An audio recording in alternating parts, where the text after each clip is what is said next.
Welcome friends to another r/AmIThejerk video. If you want to help out, could you hit the like and subscribe buttons down below? That said, our first story of the day is by an anonymous poster. Am I the jerk for telling my best friend that he's still the same insecure, chubby kid deep inside, despite becoming attractive? Me and my best friend have known each other since we were in kindergarten. Now we're both in our 20s and still hang out regularly. For some context, he was overweight throughout his childhood and teens. I never judged him, of course, because I cared about his personality more. Well, over the last 3 or 4 years, he underwent something you could call a glow-up phase. He lost weight, got into shape, and even works as a personal trainer today. He looks unrecognizable and is now considered attractive by people. Nowadays, girls constantly hit on him, and he gets lots of female attention. This doesn't bother me at all since I'm not romantically interested in him. However, he is frustratingly oblivious and his personality hasn't changed much. He still doubts himself and doesn't believe that women could possibly find him attractive. I find this insecurity annoying because I just wish he felt more confident. I also find it annoying because every time we're out together, women just flock to him. At this point, I rarely enjoy spending time with him. A few days ago, he invited me to dinner at a restaurant. The waitress was clearly hitting on him, and I don't think she even registered my presence. I thought her attraction was obvious, but of course, my friend didn't realize what was going on. He just said that she's really nice. Oh yeah, just nice, totally. So at this point, I had to explain to him that she was obviously desperate for him. He denied it, and I told him that his personality hasn't changed much. He's still the same chubby, insecure kid I knew all these years, and that's never gonna change ever. He argued that he's not the same person, but I gave him a bunch of examples as to why I think he is. At the end, we were quiet and he was visibly upset. The next day, we kinda made up because he felt bad, so things are okay-ish now. In my opinion, this was harsh, but ultimately tough love. I've been lambasted by our friends and even uninvited to a birthday party, so I'm wondering if I'm truly the jerk or if he was just too sensitive. He's always been super touchy, by the way. I definitely think OP was being a jerk here. Whether or not they feel that way about them still being the same person, the fact of the matter is they identified OP was having a low self-esteem or potentially insecure moment, or just oblivious to these things, and their plan of action was not to help build them up or make them more confident as a person, but rather to just say these hurtful things that remind them of who they were and who they worked so hard to kind of leave in the past. Second off, I think I speak for a lot of guys when I think we're hardwired to never assume anything is like hitting on or suggestive in that way. If I was in OP's shoes, I would probably be acting the same way. There's a large percentage of guys out there that, unless you literally say to their face bluntly that you're interested, they just won't get the memo. They'll think you're either being really nice or just really polite, or in this case, maybe even working really hard for a good tip as a waitress. Our next story is by It's Better to Be Lucky. Am I the jerk for setting a glitter trap to catch my mother-in-law trying to snoop? For some weird reason, my mother-in-law really wants to go into our bedroom whenever she comes over. On one occasion, I followed her as she went upstairs. I was going to get something for my child as the bedrooms are upstairs, and she walked past the bathroom on the main floor and up the stairs behind it. She didn't hear me, and I caught her walking straight into my room and rifling through bills on my dresser. She denied snooping, even though I'd just watched her do it, and said she was going to use our bathroom because she couldn't find the other ones. She walked right past the one on the main floor and another one in the upstairs hallway to go into our bedroom. Since that happened, I installed an exterior doorknob that requires a key on our bedroom door and one on the door to our office/spare bedroom. However, she's still forgetting where the bathroom is and trying the bedroom and office door. This really ticks me off. My husband says that I just get annoyed at this because everything she does drives me crazy. And since we put locks on the rooms we don't want her in, there isn't really a problem anymore. Well, over the holidays, we had my in-laws over for dinner, and before they came, I was searching for the bedroom keys. We hadn't used them in a while, since we only lock the doors when mother-in-law comes over. My husband told me we didn't need to lock the doors since she wouldn't try to get into the rooms. And I insisted that she would because she loves to snoop. We went back and forth and decided to cover the doorknobs in super fine glitter to see if she tried them. I did this once before when my husband didn't believe me about the snooping to prove she'd been in the rooms. Last time she ignored the glitter and we didn't say anything about it, but then my husband couldn't deny that she'd tried to snoop. So this time, I covered the knobs in glitter, and for the office, went a touch further and rigged a little folder of glitter over the door to the office before the in-laws came over. I left one side unlocked, French doors, and it was set so if you walked in the room, you would get covered in glitter. Husband goes out of his way to show his mom the main floor bathroom when they got here, and specifically asks his parents and sister not to go upstairs. There's a baby gate, so the kids can't get upstairs either. Well, guess who had to go to the bathroom and got covered in glitter and had it all over their hands and hair? She completely lost it and started screaming at me, so I yelled back, and now my husband's saying I went too far, and I'm the jerk. Mother-in-law also says I'm the jerk, but sister-in-law says I didn't do anything wrong, and mother-in-law deserved it for snooping. Father-in-law is Switzerland. Apparently her car is ruined now too because it's covered in glitter that she can't get cleaned up. So am I the jerk? I don't think OP's the jerk.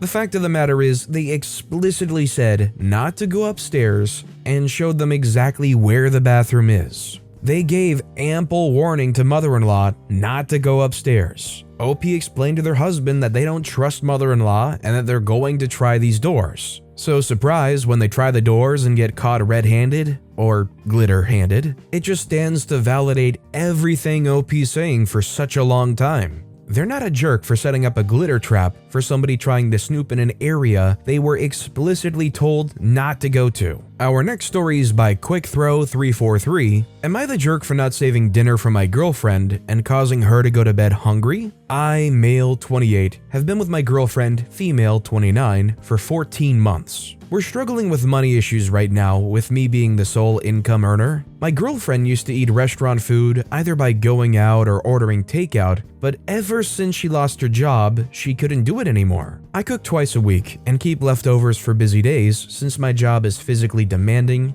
and time-consuming. My girlfriend eats my cooking but hates eating leftovers. In the past, she'd eat out while I eat the leftovers. But now, since money's tight, eating out is no longer affordable. My girlfriend hates that and she's lost weight since she'd rather go hungry than eat leftovers. Don't know why she feels so strongly about it. Onto the conflict, last night I came home late from work and started reheating leftovers for dinner. My girlfriend came into the kitchen asking if I was cooking, but I said no since I already have leftovers ready to eat. She got upset and said that we should really limit eating leftovers and just leave this type of food for hobos and broke college students. I just shrugged and she left the kitchen in a hurry. She came back after I got done eating and looked at me asking where was her dinner plate. I said I didn't save her any food because I assumed since it's leftovers, she wouldn't want to eat it. She had a full-on tantrum about how selfish and inconsiderate I was to not save her some food,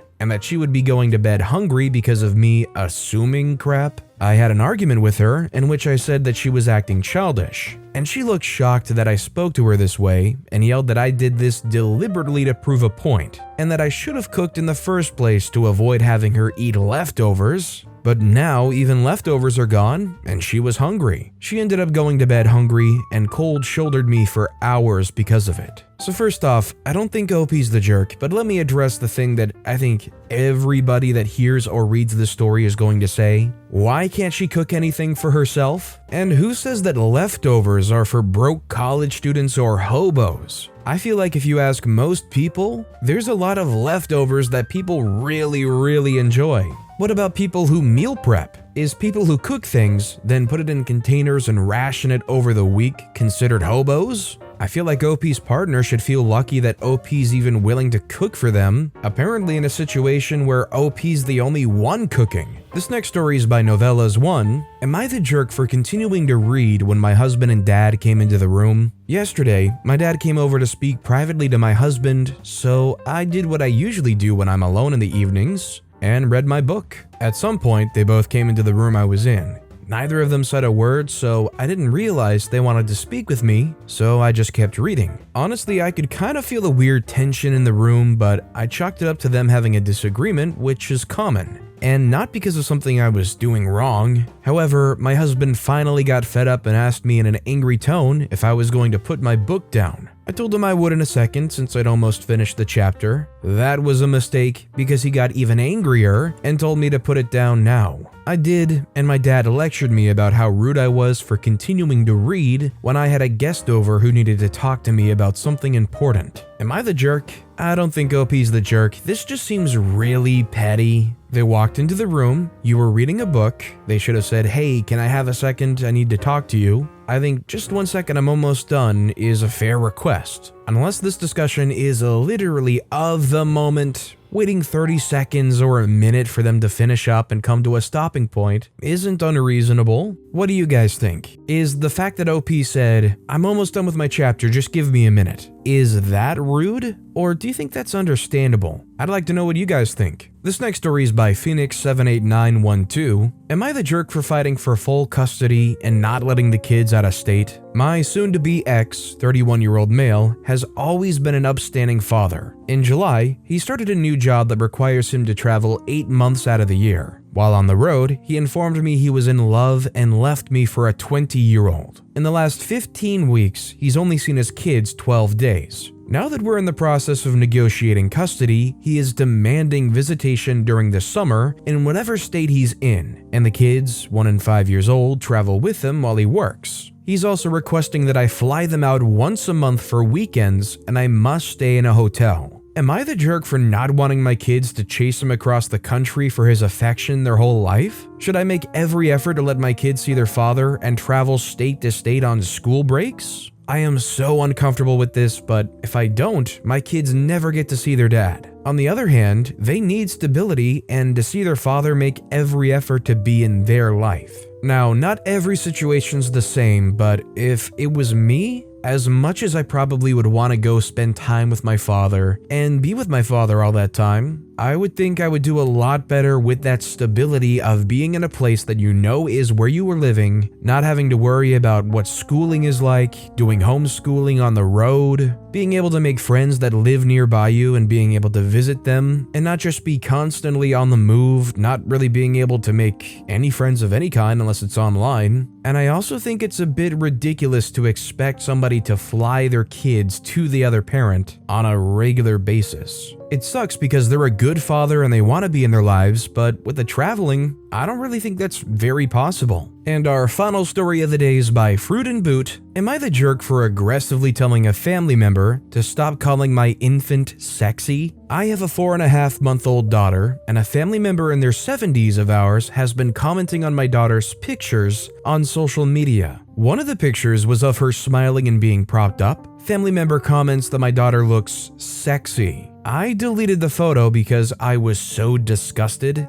told my mom about it, and she agreed that it was really odd. I'm not really close with this person, but they are family, so I have them kind of on standby so that they can see what's happening in our lives. I made another post, and again, this individual chooses to use sexy to describe my daughter. Specifically, that she has sexy roles that the boys will love. I called my mom and said that I was going to tell them off. She said to go ahead. Well, I was pretty upset and ended up raising my voice to say that if they keep sexualizing my daughter, that I am done with whatever relationship we have. They said that they're doing nothing wrong but having some innocent fun, and that I'm choosing to take the comments the wrong way just to start a fight. I said that this is the end of the discussion and hung up. I deleted this person off of all social media, and my mom thinks I'm right. My aunt, closer to this family member, called me tonight though and said that I need to apologize and that it's not the person's fault and that the comments are from another time when things were different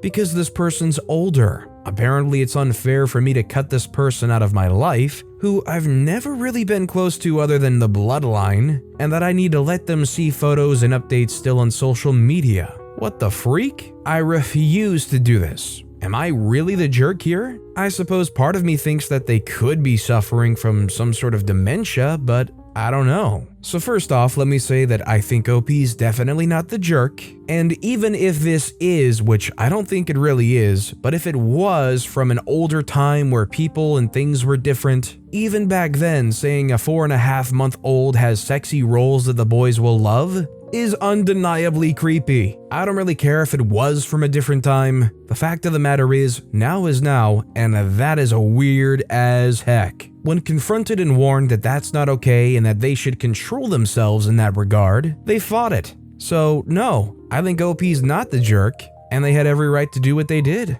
What do you guys think? Let me know. But with that being said, that's all the time we have for today. So of all these stories I've read today, which is your favorite and why? Let me know in the comments down below. And if you haven't yet, if you could like and subscribe, that would mean a lot to me. Whatever you do, whether it's liking, subscribing, turning notifications on, all of it helps grow this channel, and I appreciate the heck out of it. So until next time, I'll see you all tomorrow with some more stories.